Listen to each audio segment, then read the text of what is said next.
Hi everyone, welcome to Filmmakers and their Films, Part 18. Today we'll be discussing about class conflict as subtext, and with us we have Raghavendra sir, who's a well-known film critic and author. Over to you, sir.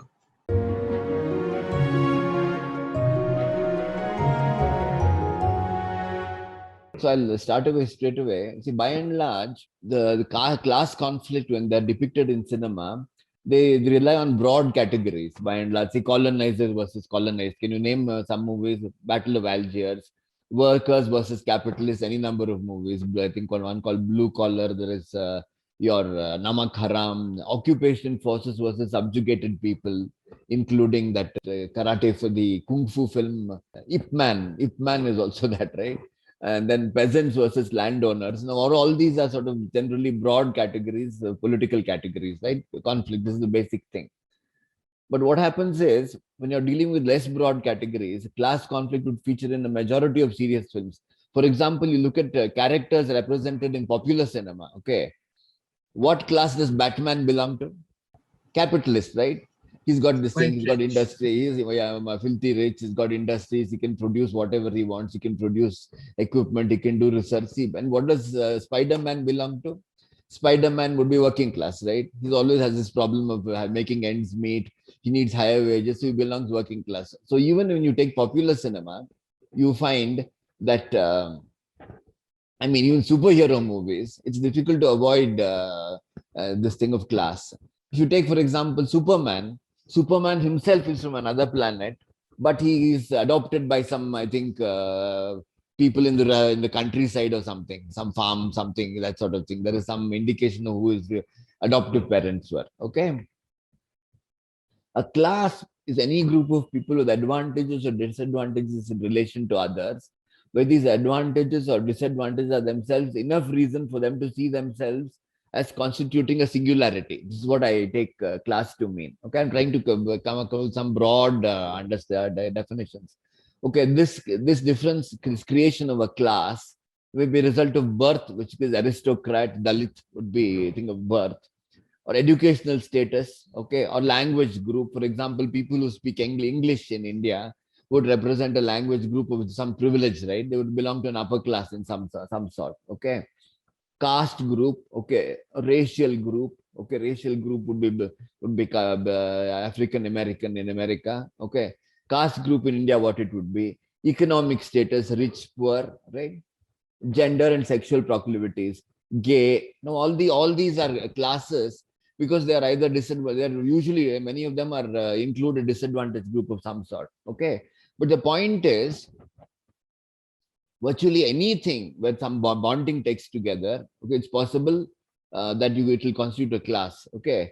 Now let's look at something. Let's look at, for example, and the point is there would be conflict between the classes.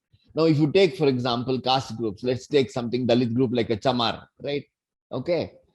The question is, if you take a thing of Chamar, would Chamars automatically all bond together? Would they all be form a certain particular class? They would be of one caste group. Would they be of a one class group? For example, if you take, shall we say, an IAS officer Chamar, okay, and a Chamar who's actually doing shoe, whatever, or whatever, that kind of thing, right? Okay, would there be bonding across classes? Okay, so the question is, the context will determine what the class is, whether the IAS officer's caste is more important or his class. He probably would bond with other people of upper caste people who also belong to the same IAS fraternity or the bureaucratic fraternity, right? So this is a slightly complicated thing. It's not simple. Like if you look at Indian cinema, you will see, for example, that all Dalits will be represented by one term, Dalit. All of them are underprivileged. All of them are suffering in some way. You will not have this. I'll go into it a little later. Okay. Just to give you an idea, okay, of how virtually any attribute can form a class, okay, dependent on the context in which it's. Let's take alcoholic, for instance. Can alcoholic belong to a class? What do you think? Think of it. What do you think?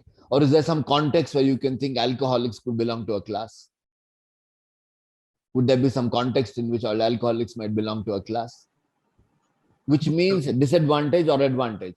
Usually you can take alcoholic as disadvantage of some sort. I'm just saying, We shouldn't normally see it simply as peasant landowner and that kind of thing.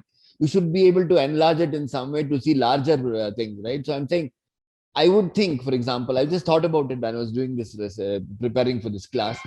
For example, let us assume you're going to a rest cure center, right? You're going to a rest cure center where alcoholics they're actually locked in. They can't go out at all, right? In a rest cure center, supposing there are 20 alcoholics and there are people, nurses and this and that trying to cure these people, you think alcoholics would form a class there?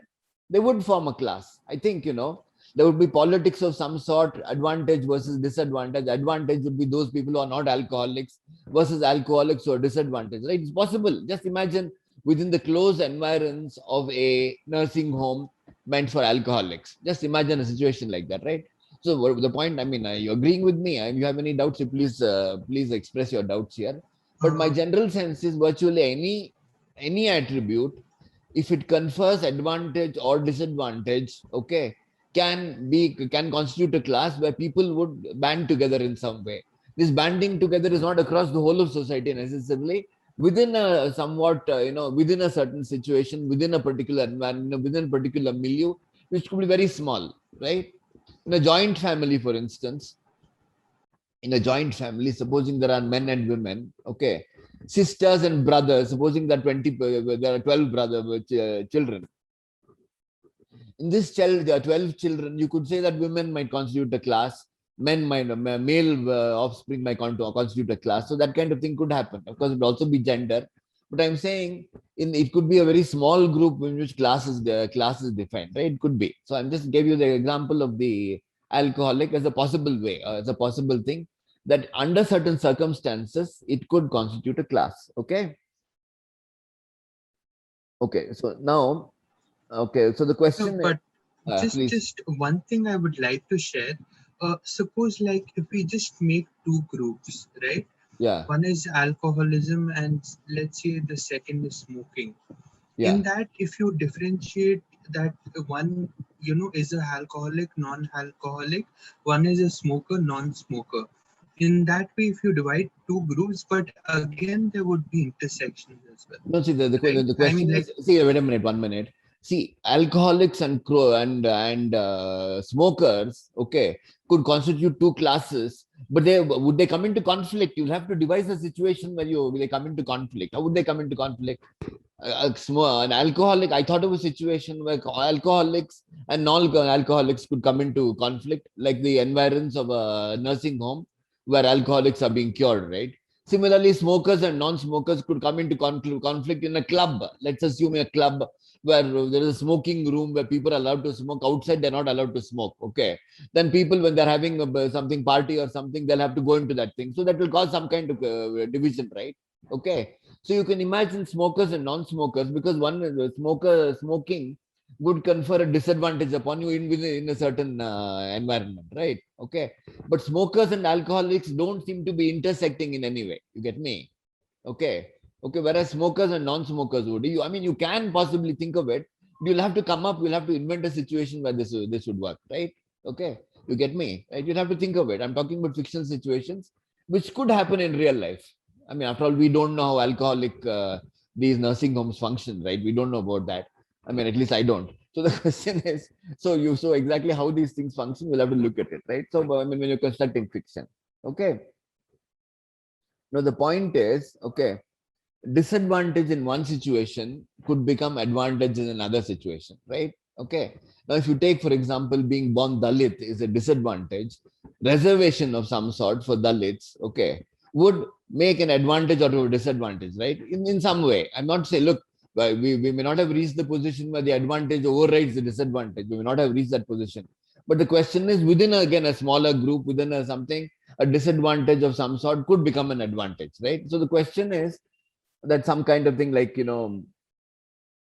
okay, I mean, the point I'm trying to make is that no class is permanently disadvantaged. That class or advantage, it could be loose. For example, in the French Revolution, the royalists or whatever, the aristocrats were at an advantage before the revolution. The revolution came and they became at a disadvantage, right? They were hunted down, executed, and that sort of thing. So the question is, today's advantage is tomorrow's disadvantage, right? That's the way it goes. Okay, now disadvantage becomes a banner that helps unify a class.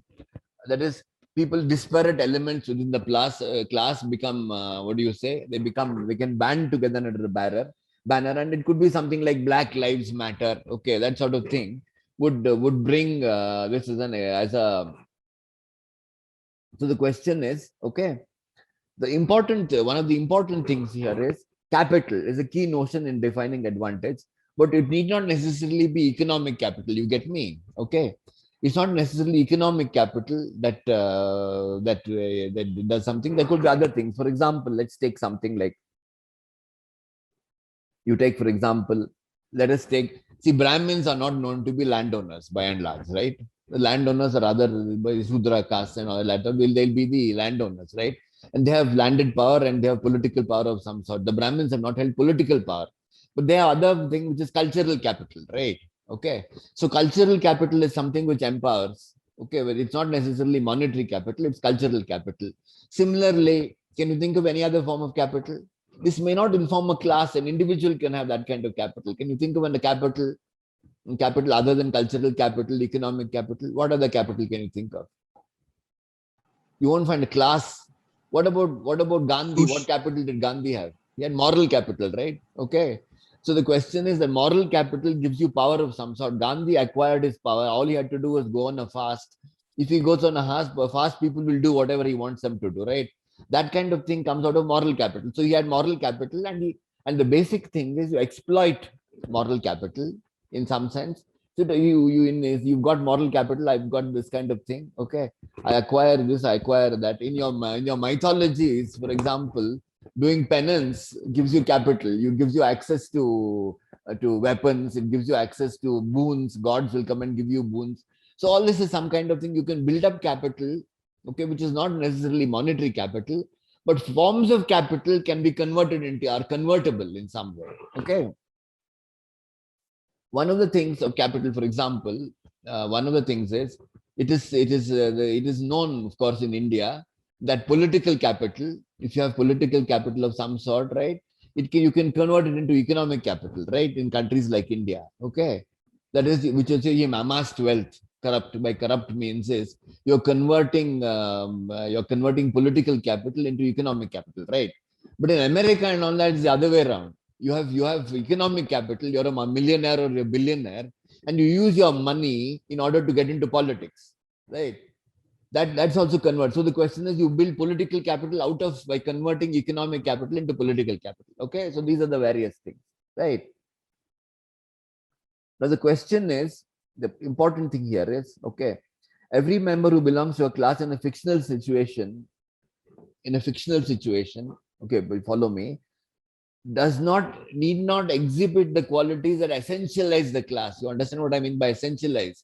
When you say Dalit, for instance, you automatically think of disadvantage, people doing some very lowly work, this kind of thing. It is not necessary, okay, that when you write fiction, when you create fiction, it is not necessary that every member of the particular class represented, okay, should essentialize the attributes of that class. He could be an exception. In fact, in fiction, if you ask me, in good fiction, okay, he would not be of the characteristics of the class. Can you give me an example? Let's look at, for example, Shakespeare's tragedies. Okay, let's take Othello.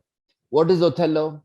Othello is a black man in a white society. Okay, but he's a general. He's an exception in the sense he's powerful in the sense that he's a general. Okay, he becomes interesting in tragedy because he's an exception to the rule and not the rule itself. You get my point, right? So this is it's very important that it's the same thing with say with some, I mean, a lot of other fiction would work like this.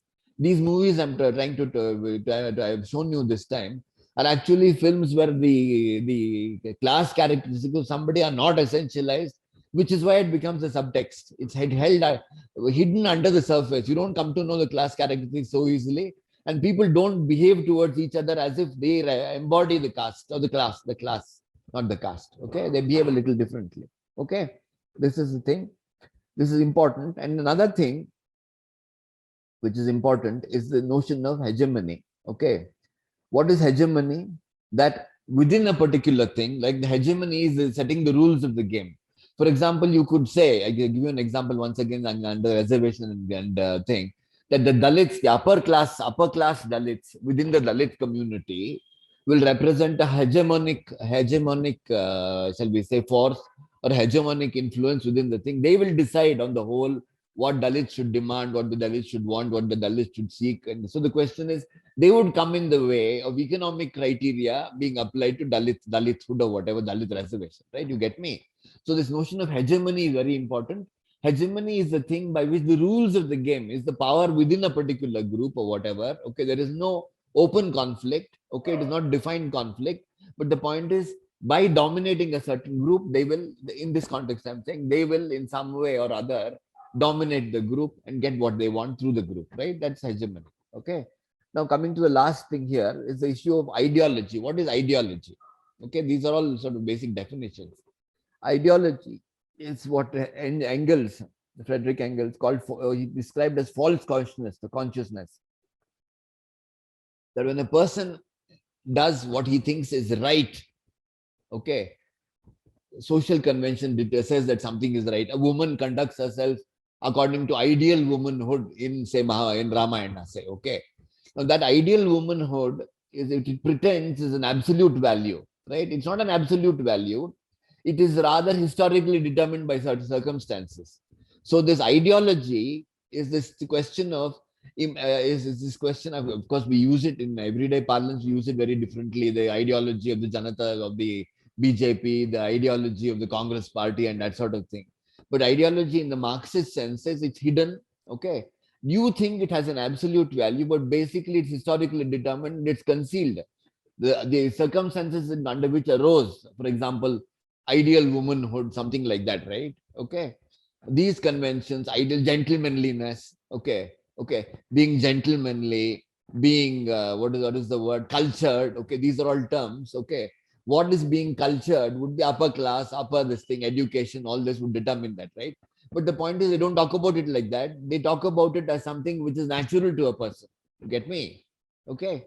So these are all culturally determined. Ideology conceals that and makes it false consciousness in the sense that you take it as a given that they're actually real qualities, not that they were the products of certain historical determination. Okay.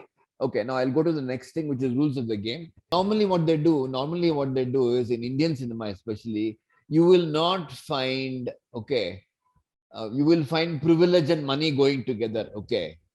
Okay, now privilege and money need not go together. So let's say caste and money need not go together. Okay. You can have and caste and my money need not go together.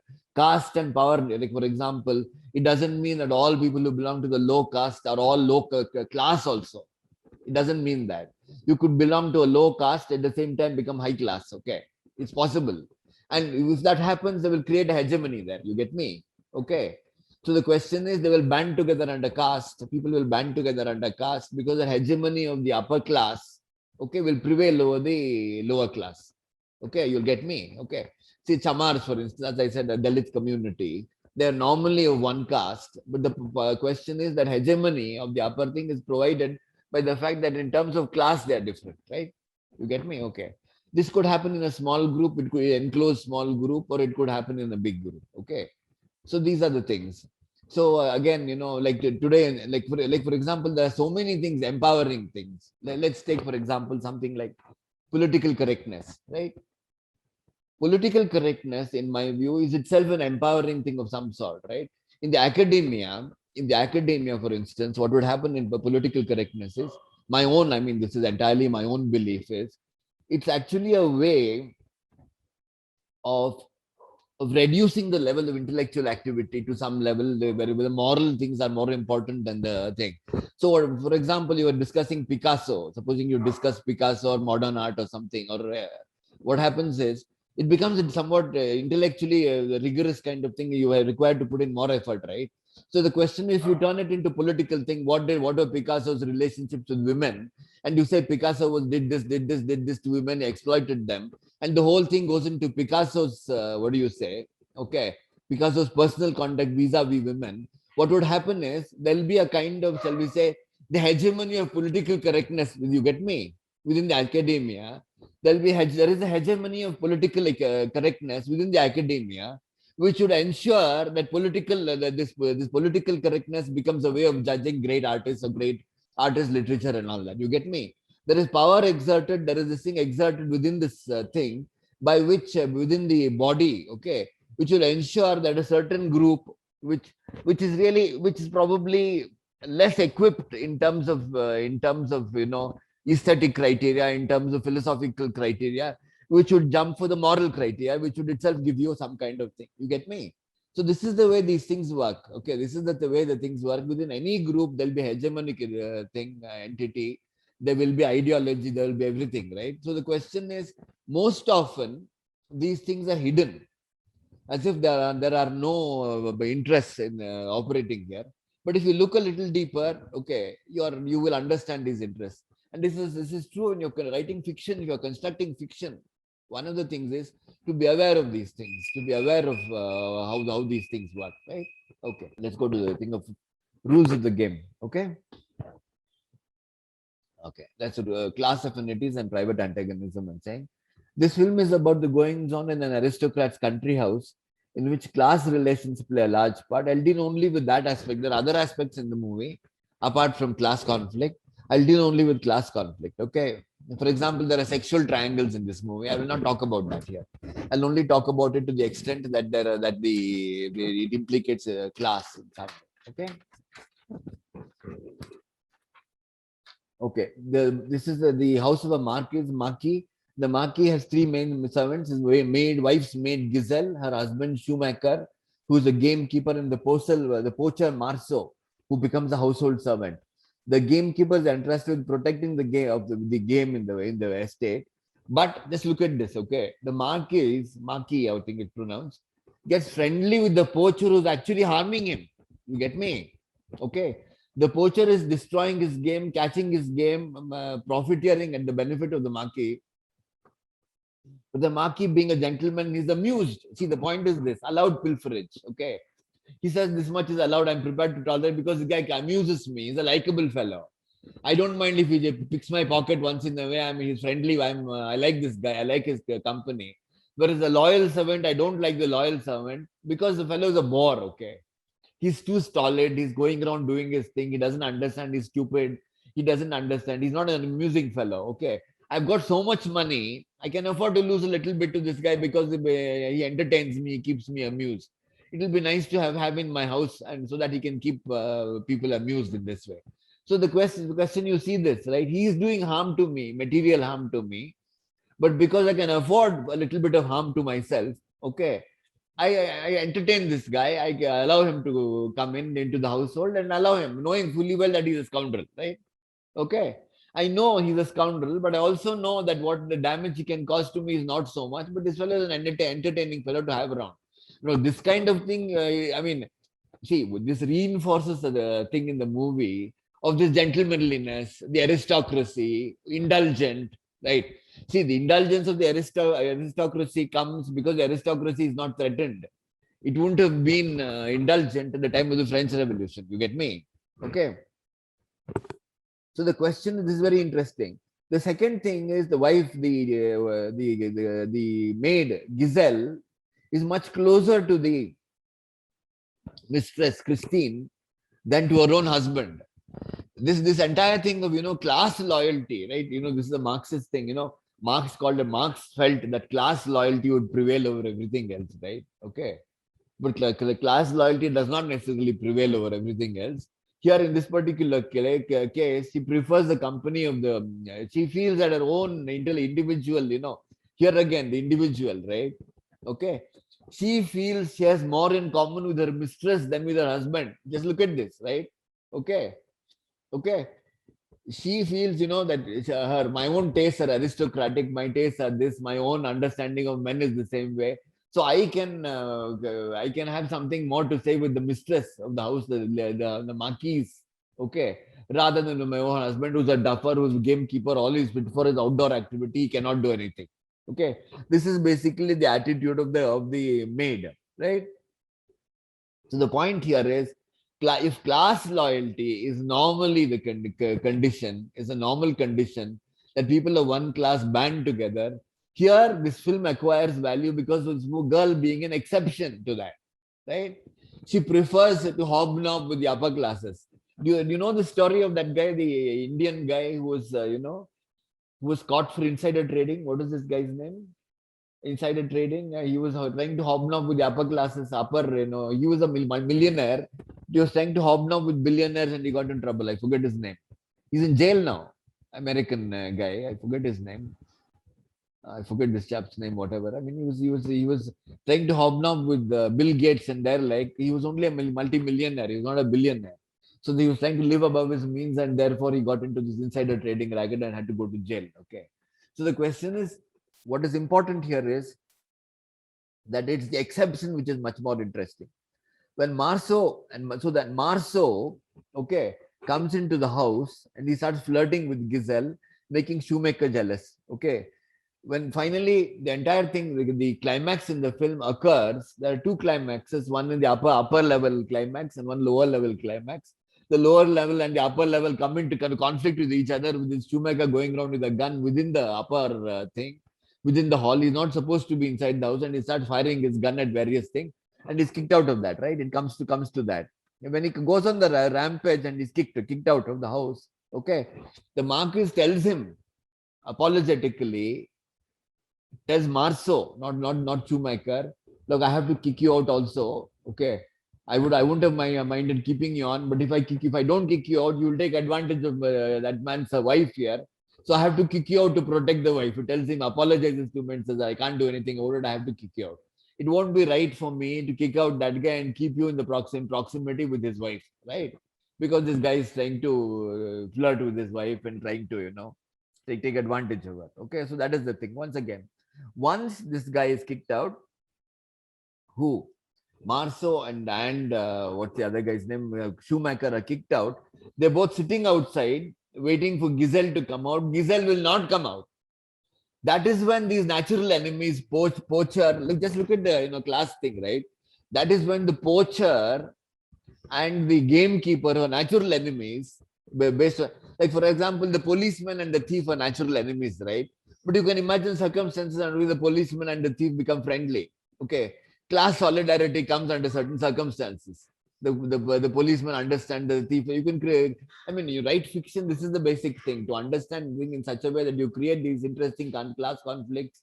These basic things. Okay, so the poacher and the gamekeeper here become friendly and they sit with each other and cry over each other's shoulder because Giselle has betrayed their class. You get me? In fact, what's his name? The poacher is completely upset that this gamekeeper's wife has abandoned the gamekeeper and gone off with the bosses. Okay? Says, what is this? Wife leaving the husband. Actually, he's been making a play for the wife, right? What is this wife leaving the husband and going off with the bosses? Then suddenly those class solidarity starts appearing, and this is the way it works. You got me? Okay. This is there. Then there's also this question of within the, I won't go into that. That's slightly more, like, for example, within the upper classes and the thing, the aviator is not a guy with big money. He's a hero, right? He's a hero, unlike the aristocracy. Aristocracy has money and it has got class, it has got this.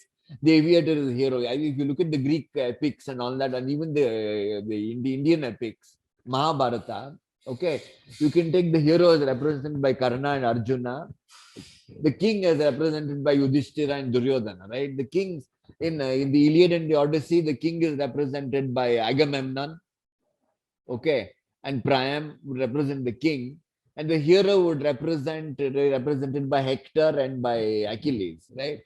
In this place, the heroes themselves constitute a class in the epics, though they don't band together. At least they don't band together. But you could say the hero, and for example, in the Iliad, the hero Achilles comes into conflict with but that's a slightly complicated thing. I won't go into that.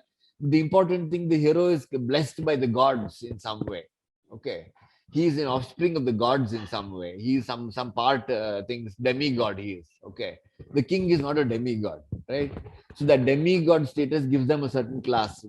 People who are all gives them a class within the mythological. For example, your Karna is a demigod. He's the son of who? Surya, right? Whereas Duryodhana is not a demigod. Of course, Yudhishthira is Yudhishthira, but he's a less powerful god in the sense that he's death. So he is less powerful. His qualities are not heroic in that way.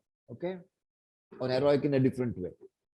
Okay, so the question is, if you look at the whole film of rules of the game, you will find that this film is basically about the maintaining the stability of the class the class system.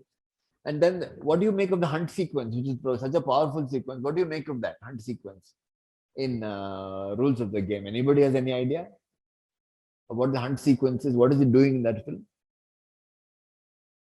My own reading is it's a kind of metaphor. It's a kind of metaphor for the casual violence inflicted by the classes, upper classes, right, in their pursuit of pleasure.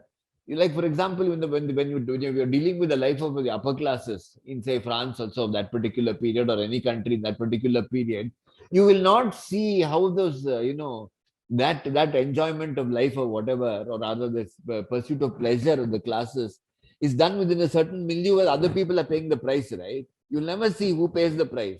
So basically, what he does is, he can't do this in this particular movie.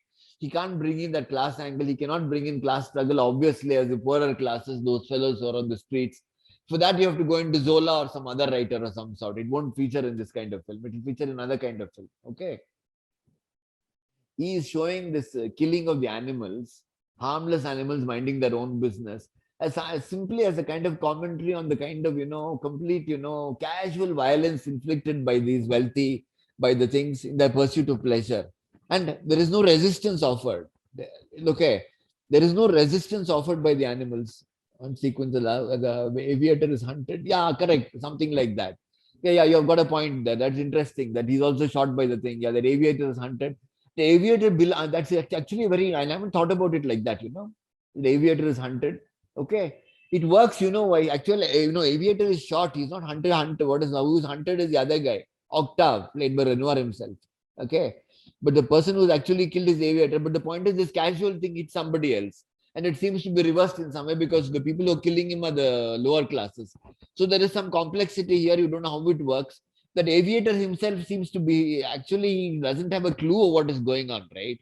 He's just following some rules. He doesn't understand the rules of the game. He's just following something instinct. He has some vague notion. He's actually quite a duffy idiot, actually. He doesn't understand how things work.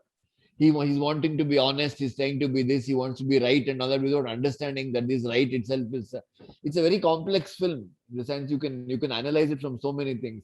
What exactly are the rules of the game? Okay, the rules of the game is the conduct of the aristocracy would be ideologically determined by certain historical factors, but that is not admitted. It is made out as if, okay, that it's not by the film. One knows very well about all this, but it's not going to lay it out in the open. Okay, that these are there, that these are conditions. The aviator doesn't understand them. He doesn't understand these rules, and he tries to do something, right? The wife would have been, the marquise would have been perfectly happy to go along with the aviator, but she would not want a marriage to be broken up. This refusal to cheat is what does the aviator in. That's his basic thing. Okay. Any questions? So the question is, I'm just trying to bring in these things of class affinities. What are private antagonism, private affinities? Exactly how does it work? This film sets things in motion. It tries to, present some kind of situation where, it will actually mirror a society in some way, to analyze how things work, how people function, when their interests are here, their political interests are there, the economic interests are somewhere, their sexual interests are somewhere else.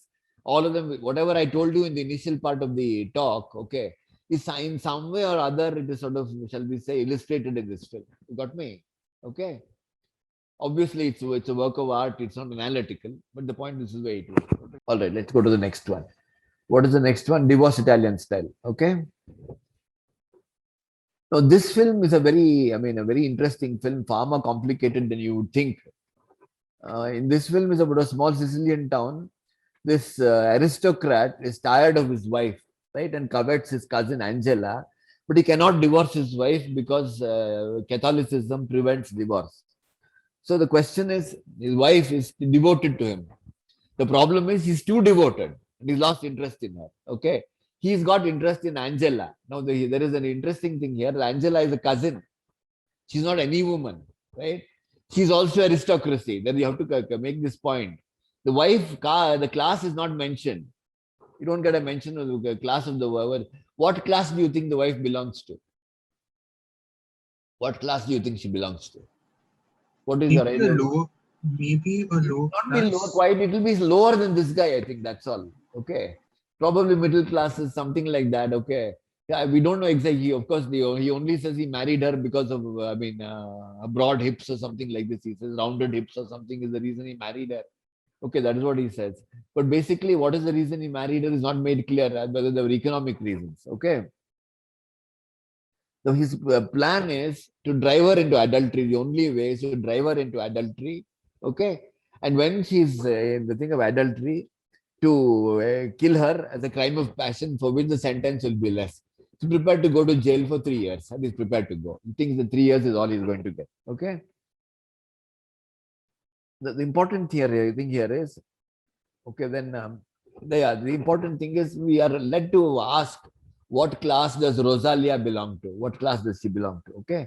Now, another very important class thing in this film is this notion of what is Ferdinando's position in in the society, in the town. Okay, he's aristocrat. He has no money. There may be other more powerful people, but the point is, he's respected in some way for being aristocratic, right? Okay, he will not mix with people. He will not mix with people. When he passes by, everybody does this to him, right? They salam him. Okay, they all do this. They acknowledge him. Everybody knows him as a local aristocrat, the baron. It's called the baron, right? His father is also a baron. He's also a baron, right? The point is, he keeps his distance, but the thing is, his family must set an example. The family is, I don't know if you read this thing of his family must set an example in town. They look up to his family as some kind of example setter, arbiter kind of thing. They'll have to be exemplary in some way, exemplars, right? They'll have to be exemplars. This is the basic demand of these people. Okay. Now, the point is that there is a certain convention in this society. What are the conventions of how an aristocrat should behave? Do you think, what do you think is Ferdinando's position vis-a-vis these conventions? He's too cynical. He understands these conventions. He wants to use them to his own end, right? Which is basically to kill his wife and marry Angela. That is basically his urge in the film is to do that, right? Now, I find it very interesting that this guy has, and when a time when there was Italy was at war, this guy, being an aristocrat, has stayed away from the war, escaped by through some tricks. Obviously, his own thing is coming the way. His own aristocracy has come to his aid that he can get away from the war. He will not go to war.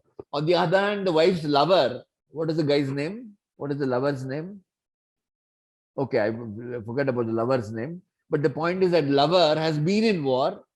Okay, he has gone to war. He has fought in North Africa.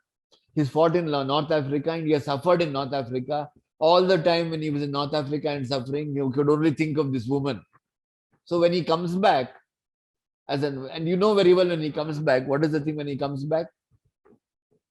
What is the romantic entanglement that he suffers when he comes back, when he immediately drawn into? What is the romantic entanglement? Mistaken entanglement. With the maid, right? Okay. His entanglement, look, there's a fundamental way in which a man marks out his position, the way the baron marks out with the maid, right? The baron, okay, only pinches the maid. He's always waiting for her to turn her back and he pinches her. That's all he's interested in. That's the father, right? Whereas this guy falls in love with her and she reciprocates that love, some kind of love or whatever. Okay. The point is, sees this artist or whatever, this guy, this chap who comes as a painter who's actually making a play for the wife of the family. She's kind of attracted to this guy because she sees him as an available guy. He doesn't wear a ring, for example, on his finger, right? So the question is that immediately puts them together. The fact that who your sexual affinities are, what class they are drawn from, this becomes very important, right? That's the way he does it. Okay. So the question is, once you do this, okay, then this Rosalia is rekindled by Carmelo. Carmelo is his name. Okay. So the question is, when Carmelo makes a play for the maid and gets into trouble, this chap is completely, is completely put off by it. Who? Ferdinando, the Baron. He is thinking that everything is going along well, but that fellow suddenly, that idiot, instead of running after his wife, his own wife, okay, this guy's wife, is running after the servant maid. And fortunately for this guy, that guy is married. Turns out it's a good thing for him that he's married. He doesn't bear a thing, but he's got a wife and 2 children. Okay, once he does that, he wants them to elope. He creates every possible situation for them to elope, but they won't elope. Okay. Now what does he do? This is the thing. He wants to use local society to do whatever he wants to do, which is to be forced into avenging his cuckolding, right? So what does he do? He knows that things are expected of him. Okay. But he wants to be pushed into this act of murder by society, right? So the question is, what he does is, he manipulates those below him. Just look at this, right? He manipulates those below him, the society which looks up to him, okay, to coerce him into doing what he wants to do. I don't know if you read this Orwell's essay called Shooting an Elephant. There's an interesting essay that's set in India where this guy is, there's supposed to be an elephant which has gone crazy or so. And this Britisher is supposed to shoot this elephant. He's not interested in shooting the elephant. The elephant has come back to normal. It is not really any longer dangerous. But this huge number of people around him, they're all coercing him to shoot the elephant. This is the thing that the lower class exert, in a democratic situation, in whatever, exert over the upper classes. They expect that the upper classes will be exemplars. They expect the upper classes will uphold the honor of a certain thing, right? Okay. So that is the way this chap understands this. This Ferdinando the Baron understands that he needs to be coerced. He cannot make any suggestions. He cannot show an interest in asking that guy. So he has to manipulate things around him, as an aristocrat, manipulate things around him so that those people will force him to do what he wants to do. This is interesting, right? So again, it shows a completely new angle on how class relations work. Okay, like very well. I tell you, if you ever worked as a shall we say a boss in a situation, in a factory situation, in an administrative situation, you're a boss with so many people under you. You can't act in any way you want as boss. Okay, you will be coerced by those under you to do this, to do that, to do this. I was working in some bank at one point of time, 20 years ago, 20 or so 30 years ago, or 25 years ago. I found that there was a romance brewing between two people. Okay, they put pressure on me to stop this romance, and this romance was not getting in the way of work, by the way. They wanted, it was untoward, it was not, decorum was being upset or something. They wanted me to, okay, to pull apart these two people who were whatever, there was some romance going on after hours romance. So it was none of my concern. Because I was boss there, they wanted me to break up this romance. Now you tell me, I can't do anything about it. I have to go about it, right? Now this kind of thing happens very frequently, that when you're an employer or not necessarily employer, you are actually not in the position of actually dictating terms to people. In Hindi cinema and in Indian cinema, you will find that the boss will be, boss is always right. It doesn't work like that at all. Okay, you know very well that the boss has to see, in order to win the trust of your employees. Okay, you expect that you're expected to do certain things which you wouldn't normally do. Even in a household situation, you're required to do certain things, right? You're required to do certain things, behave in a certain way, enforce certain things which you may not want to enforce, follow the dictates of your employees. These are the situations. Now, this is some slightly complex version of class thing, whereas the lower exert a power upon the higher, you get me? Okay. Simply because the higher has to extract something from the lower, okay, has to get something from the lower, he needs the lower in some way. The lower is actually, so the question is here, this guy is such a cunning fellow, he gets the lower to coerce him to do whatever he wants to do. Okay. This is even one step further, one step more complicated. That is the way it works. Okay. So that's, I think we have. And for Ferdinand knew, being a higher class, that he will be punished less, but that he knew, right? That he knew. But the point is this. He knew this because he was coerced. He can, with all the evidence that he's marshaled, every time, like for example, the hilarious scene is there, okay, when the sisters, that fiance breaks off with the sister, right? Okay. Then this guy wants to see, what did he say? He broke it off. Yes, he says he called me a cuckold. Okay, all right. Then he looks at the letter and he puts it in his pocket. He makes a bad face and he puts it in his pocket, right? The point is all this assembly. The point is, the question is this, okay? And one of the things is this: it is not simply a matter of him being aristocrat. He has to marshal evidence. He's creating evidence that he's behaving as an aristocrat. Okay, he's behaving according to convention. He's behaving strictly according to that. Can be called a crime of passion. If it had been premeditated murder, he would have got 7 years. Okay, it is not premeditated murder. It is a crime of passion on the heat of the moment. Therefore, he gets only 3 years. He doesn't want to do 7 years. He calculates also. The 36 plus 7 is 44. So 37 plus 7, 44. Whereas 37 plus 3 is only 40. 40 better than 44. Okay, he calculates all this stuff, right? That is the thing. Okay. So just one quick thing, sir. Yeah. Do you think relationships becomes complex because of one major reason is class hierarchy? The question is how the conflict is arranged. It becomes complex. For example, when two different the aristocrat. See, for example, once you have poor aristocrat, okay, No, no. automatic. No, sir. What I meant to say is, if there were no class hierarchies, would relationships be still complex? It would As be. See, the point is class is only one kind of. If you, for example, if all people, let us assume, okay, let us take communist society, right? Everybody was my proletariat. Okay, let's see how it actually works. Let's see how it actually works. If everybody is proletariat, what is the class which emerges? The party becomes a class, right? The political class. You have a political class. You have a military class. You've got the state machinery to administer the various classes in society. You would have a thing of the scientists. You would have technicians. You would have educated people. People need people creating science. You need people doing research. You need weapons. You need war. You need all these things, right? So the question is, you have to create a new class. It will no longer be your capitalist class. You can abolish all industries. But how would it's impossible to have a classless society. Okay. There'll be a new alignment of classes. Okay. There'll always be, some people will always be advantaged over other people. You get me, right? Once that advantage is the present, there'll be a new class created. So the question is the party class. Okay, I forget what it was called. There was this guy called Milovan Gilas who wrote this thing called new class. The apparatchik. They're called apparatchik. I don't remember what other word they used to talk about the basic thing is the party itself becomes the class, the communist party becomes the class, all these things are there, right? So within that they become a new class will emerge. The military will be some class.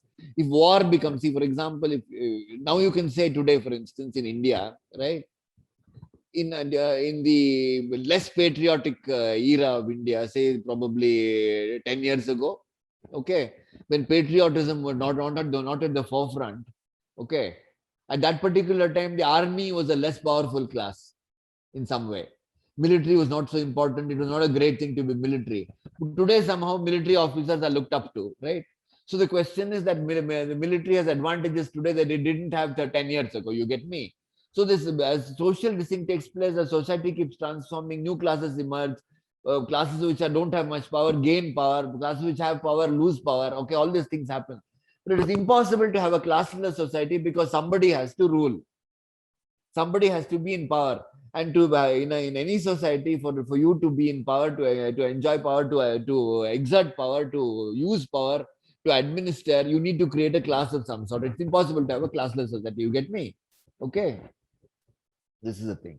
If you are doing a classless society, you probably make a very bad movie talking about a classless society. It's only a movie can create a classless society where everybody is fine, where everybody is acting strictly according to dharma or something. Okay. That kind of thing will make a bad movie because you remove the variables. You get me? You remove all the variables in the story. You remove this, you remove that, you remove the conflicts altogether by saying if everybody in India were an individual, okay, completely determined by individual choices, by all that, society would become much simpler, at the same time much less interesting, and fiction would become less interesting. There is no such thing in any society as completely individuals. They'll always belong to classes of some sort, and the classes are not economic classes necessarily. You get me? Okay. Okay, now what the lawyer's speech, marriage among the cousins was not barred in Christian society. Wonder, marriage was it barred? I don't know about this. No, I don't think so. And we don't know exactly what cousin is. Okay, we don't know whether cousin means brothers. It may not be, maybe distant cousin. We just know that some cousin of some sort. Okay, look, if you look upon it that way, all people are related in some way or other, right? So the question is exactly what is this? If it's a say, third cousin, so when you talk about cousin in Indian society, talk about the cousin in Indian society, it means siblings, the children of siblings is what it means in Indian society. But here it may not be that. You get me? Okay, it could be some cousin of some sort. Okay, but we can assume this that we would not make a that you can take it as a given in this film that it would not be, but it would not be barred in that sense. Okay, it's allowed. Okay, then we come to this thing of the lawyer's speech. The lawyer's speech is, I think, a good illustration of what ideology means. You get me? Okay. This ideology, it is as if these are all natural virtues. He's constructing a completely fictitious thing. It is basically that speech is an illustration of what ideology is. It's false consciousness. He's making fun of it. He's talking about morality. He's talking about this. He's talking about culture. He's talking about class. But basically, underneath is all ideology. You get me? Okay. That can be read as an illustration of what ideology is all about. The lawyer's speech. Okay. Dishonor, honor, all these issues. Honor, for instance, is not, nobody will talk about honor as something which is a product of history. Okay. This notion of honor came about when this king was there, that king was there. Rajput honor came about because of the Islamic incursions into India, all this sort of stuff, wearing the veil and all that. Nobody will talk like that. They'll talk about honor itself, committing, sati, committing this honor or whatever, or jawhar or whatever. Okay. So these are honor. But exactly how it comes about in society will not be talked about in what do you say, in a Hindutva regime. You'll need to look at it in a completely different perspective. How did this notion of mass suicide by the women happen? What are the circumstances which created? There would be some economic, something social circumstances which created that. It's not simply honor. Okay. Ideology makes it look like honor. It's actually hidden. The reason will be something else. Okay. That's what ideology is all about. Okay. One other important thing I think in this point is that with the death of the wife in divorce Italian style, he marries Angela, and Angela's father owns half the property. Father also dies, you remember? He doesn't spell this out. Okay. He doesn't want to contaminate the thing. But the point is that the father owns, the grandfather, the uncle owns half the property. And by marrying Angela, he's also getting out of the property. He has no money, right? He's impoverished. The point is, he has got hold of half the property. This is never spelled out in the movie, but you got to look at it also. Okay. That he's a cousin aristocratic. When once he kills her and he marries her, the father is also dead. Does Angela have a brother or sister? No, I don't think so. No. She's the only daughter, I think, right? So the question is that whole Cefalu property will become this guy's or his family. So that kind of thing is also there, subtext. Okay. So this is what makes this film a more complex film. It is not simply it's not simply tomfoolery. It's not simply a broad comedy. There are political, which is why I said this thing as an example. Okay.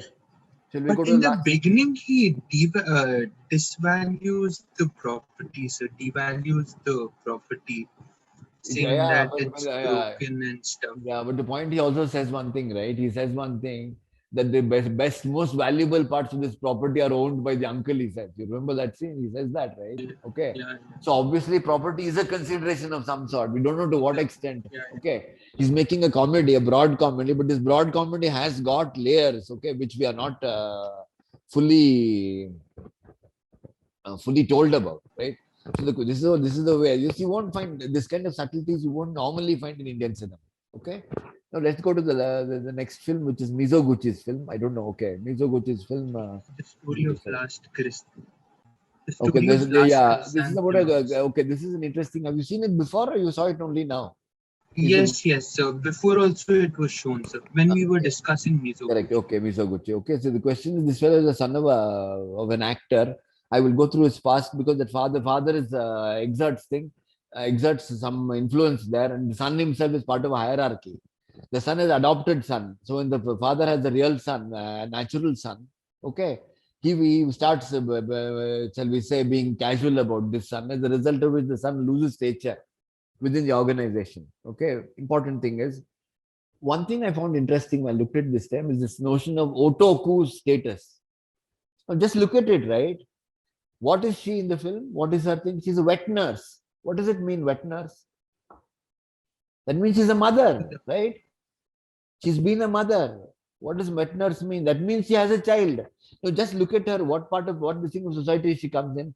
If she's a wet nurse, that means she's had a child. Where is that child? Not mentioned, right?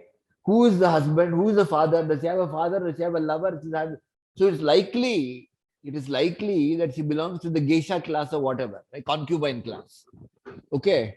So the question is, she belongs to the concubine class, who's naturally lower, who takes up with this guy completely out of selfless thing because she respects this class of artists who belong, because they belong to higher levels, right? Okay. So that it's very important. So when this guy goes there, okay, then when Otoku, so the thing is, the sacrifice of Otoku doesn't come only on, it's an interesting thing here, which I won't go through this in detail. Okay, I look at the thing. It is not simply the fact that he has merit. There's an important thing that without merit, you are nothing. You need family, right? With family backing, you're better. And it is not a criticism of family in this film. Of course, Mizoguchi is not. Mizoguchi is simply acknowledging this. It is he's not regretting the fact that without family, merit has no place in Japan. He's not saying that. He's stating something is a fact that without family, you are probably nothing in Japan. That kind of thing. That even to do something, even to succeed, merit alone is not enough. You have to, probably Indian society would be the same thing, right? Everybody in India who is worth anything, who's considered to be good at anything, okay, scientists, artists, intellectuals, they always have some intellectual father, artist father, bureaucrat father, some connection or other will be already be there. Probably God only knows how many generations it will be there, right? So the question is, without family or nothing. And Japan would probably be worse than India. Not, I wouldn't say worse than India. In it would, this entire thing of family. So Otoku sees that for her lover or whatever, for her man or whatever, to carry on, to reach the level of his acceptance, public acceptance, it is necessary for him to join his father's troop. She herself doesn't want to be part of it, right? She knows she cannot be part of it. And maybe she's dying, but she knows she cannot be part of it. You go ahead, I will not come with you. Okay, she'll probably be shunned. Okay. So finally they accept her. When they accept her, she's already dead or dying. That's the basic thing, right? So basically, her sacrifice is not simply selflessness, but a faith in the system to which she belongs, in which she does not belong hierarchical. You get me? So in some way, you could say the lower classes, okay, are co-opted by ideology. You can say that the Japanese ideology of honor, of class, of this thing, of hierarchy, Japanese thing of hierarchy, co-opts the lower ones, okay, into respecting the higher ones, right? It's the same thing. Like for example, you take in Indian society, what is caste? See, one of the reasons that caste is so pervasive in India and so powerful within India, okay, is that the Brahmins, who are the uppermost caste, okay, they did not wield political power. You get me? Or rather, they were not intended. Like in the Varna system, they were not the rulers. See, the Varna system itself is a kind of fiction. We won't go into that right now. But the point is, the Brahmins were supposed to be teachers. They were supposed to be thinkers. They were supposed to be in the thing of the ritual, and they were ritual custodians of ritual. Okay, okay. They were not supposed. They were Brahmin kings. They were like the Peshwas of Brahmin kings. They were Brahmin kings. But basically, the Brahmins were not meant to be kings. They were meant to be something else. They were something else. So the question is, that Varna system was an ideological, shall we say, ideological construct, which try to justify that caste is impersonal. It is not in the hands of Brahmins. Okay. So it was intended to show that the uppermost caste is prepared to take a second position and only be teacher and never king. This is the basic difference between the hierarchical thing in India and the hierarchical thing in Europe. In Europe, feudalism, okay, power was exerted by the ruling class. The uppermost, there was also the church, that's a different matter, but the point, the uppermost thing, the kings also wielded political power. And they were the uppermost, the kings, the ruling thing. Here it was not the case. The uppermost caste did not wield, they did not coincide. You get me? So this is the basic thing. Here also it seems to be that in Japanese society, somehow they seem to have co-opted the lower strata, the concubines, this, that, the workers, all these things, into society, the peasants and all that, in order to somehow or other admire, to worship or whatever upper things. Probably, I don't know exactly much. I don't know enough about this. This worship of emperor as God, right? As God. The emperor Hirohito was worshipped as God. The emperor is worshipped as God. Maybe part of that thing. It's part of the religion, ancestor worship, worship of hierarchy, worship of the king, worship of all that. I don't know exactly how this is, but this Mizoguchi is being completely. He's not saying that this is a great system. He's not saying it's a rotten system. He's taking no position at all. He's just showing things in a certain way. That's all. Okay. Once you do that, he's not a dissenter. He's not an apologist. He's just trying to show whatever. Okay. But this question is that this entire attitude of Mizoguchi, where he says that, where the position is, this is what the system we have got. I don't see anything better. That leaves his movies after the war. After his war, it's a completely different thing. So that I dealt with when I was dealing with Mizoguchi. So we go to the last slide, which is the thing of any questions up to here. This question of Satyajit Ray, right? We'll look at this one.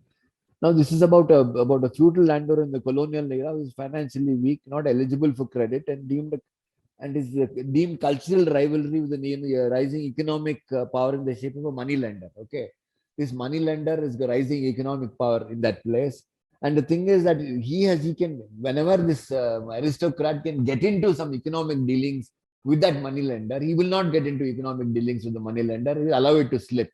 So, result is gradually, gradually in the light of what I told you earlier, what does it? What? How will you look at it?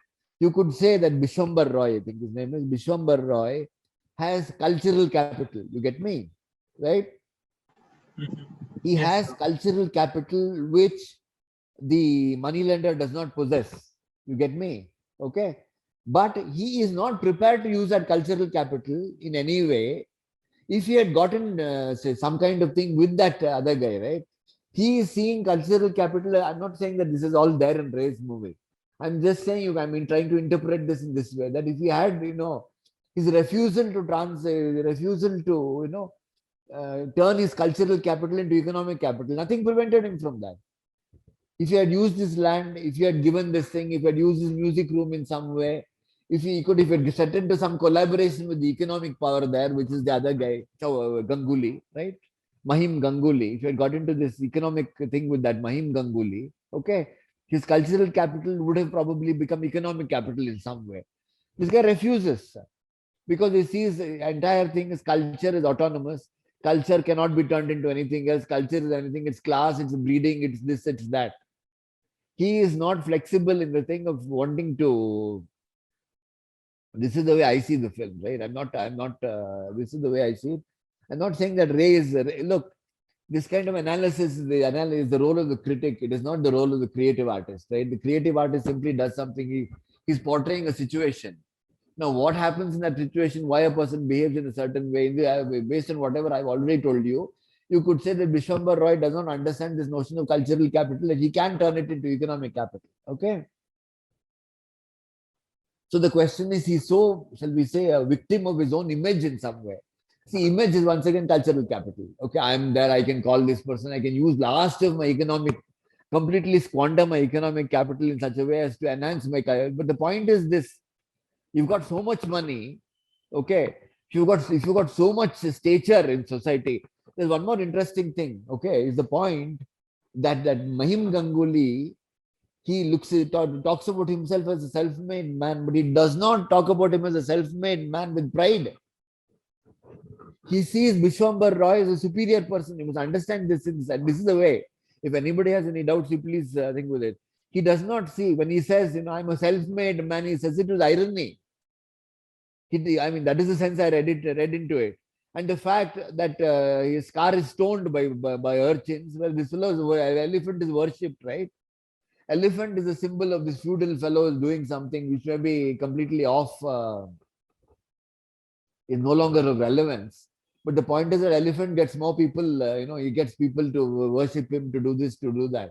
Whereas the car is stoned. The car is not liked. Car is not appreciated. They scratch it, they stone it. The elephant is worshipped. Okay. Nobody hates the elephant. Look at it. So the question is this Ganguly is trying to write. It's not again caste here. We don't know what Roy could probably be Brahmin. Ganguly is also Brahmin, and the Brahmin is born Brahmin. So it is no longer Banya versus Brahmin. It's not caste. Okay. It seems to be economic power versus cultural capital. Okay. Economic capital versus cultural capital. Okay. But of course, he says here the moneylender's son, he says in an earlier thing. So this guy says he's self-made. I don't know how you to read these two. If his son was probably maybe that father had, yeah, mine knows he's inferior. He knows he's inferior to Bishambar, and inferior in the absolute sense. Okay, not simply, he would like to be Bishambar Roy, but the point is he's not Bishambar Roy.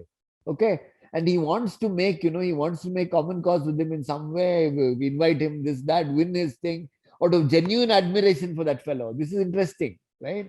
He is the superior thing. He can actually get this done. He can get that done. He's got money. He can do this. The other guy would need him. This chap would need that guy for. But the point is that association between economic capital and cultural capital is never allowed. Okay. So this is the way it works out. Okay. And I find one more thing interesting in the film is the use of the English language. Okay. The point is that the use of the English language tells you that things are changing. The English are there. The English don't have much use for the aristocracy anymore. Okay, they probably have more use for the merchant, for the economic power. So the British are also in some way or other helping. The Bishambar doesn't seem to take much cognizance of all that. Okay, all these are interesting things. Okay, this thing of breeding once again, okay, is ideology. But here he doesn't raise this issue of ideology. Whereas I think the other three movies, ideology is a key thing. I think Japanese film, it's a key thing, though he doesn't bring it up. In Rules of the Game, he actually brings it up. The third also, ideology is actually brought up as a thing of some sort. The fakery of ideology is actually explored in three movies. No, in two movies, the first two. The third one is, it's there, ideology is made use of. He neither applauds it nor rejects it. But that issue of Japanese ideology of worshipping the system, that kind of thing, is there in the third film. The fourth film, I don't think ideology is taken cognizance of, but the thing of cultural capital and economic capital, the differences is that. Okay. So these are the things which bring up Bajal Sagar. I think I've completed it. So any questions up to here, I'll be happy to take. So the point which you mentioned, the use of English language was quite intriguing, sir. Like, Yeah. even until the point, because I never thought it would be, association of prestige. Yeah, I think it would be some colonial association.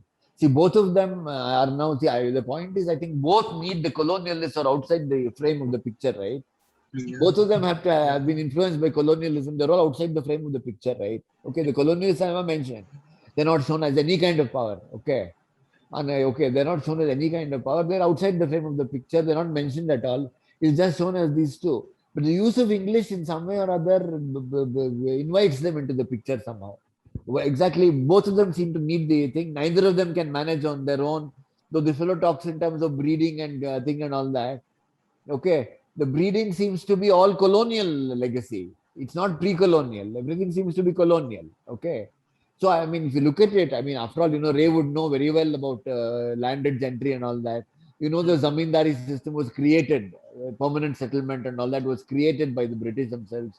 So the fact that this guy is a Zamindar would be a creation, it would be a creation of the British. Okay. You can actually, that's one way of looking at it is to look upon this guy, what's his name, Bishambar Roy, as some kind of creation of the British without that being mentioned. And this guy is some kind of vassal of the British. He's doing things for them. He could not have made money without the British being helpful to the British, right? So the British are outside the frame of the picture would probably be the film would become much more interesting if the British are invited into the frame of the picture. I mean, the sense not that they should have been included, your interpretation should include it. That's what I mean. Okay, it might make it more interesting. This is my sense. Okay. Any other questions? I'll be happy to take. But anyway, the point is this: This and thing of class is not, it's a very fluid thing, right? Today one class will become defunct, another class arises. There'll always have to be the advantage and disadvantage. You can't think of a law or any kind of social circumstances which do not create advantage and disadvantage. Okay. They always do. English language, knowledge of English language will create advantage and disadvantage. It will create knowledge will obviously advantage certain people. But if you start, have a law saying that English is banned, you'll only have local languages, it will create disadvantage of some sort. Okay. Until people find other ways of circumventing it. But the question of advantage, as I said, even alcoholism within a closed this thing can create advantage and disadvantage, right? You could have a class of alcoholics within the thing of a nursing home. It could just be interesting subject for a film. Okay, how alcoholics respond with like for example, you can say in a nursing home, nursing cure home for alcoholics. Okay, those who are administering the alcoholics will have power over the alcoholics. Okay, just as in a lunatic asylum, in a psychiatric home, those who wield power will be those who are sane, and those who will not have power are those who have psychiatric disorders. It will be the same thing in an alcoholic thing, right? Alcoholic is a person with psychiatric disorder in some way, or that sort of thing, right? So the question is, there will be power exerted, that sort of thing. So this is what I was trying to mean. So I've brought up ideology, I've brought up hegemony, I've brought up advantage, disadvantage, I've brought up classes and how classes are created. It's not simply this matter of land. It's a very vulgar thing, in my opinion. This entire Marxist thing of class is very vulgar. Okay, it's a much more fluid thing than they make it out to be. It's not simply capitalist worker. Okay, it's in a public sector undertaking. What is the power of the capitalist? Who is the capitalist? Okay, the state is capital. Okay, what is the worker? This sort of thing, right? So these are interesting things. I've tried to brought up all these notions: hegemony, capital, all these things, various kinds of capital.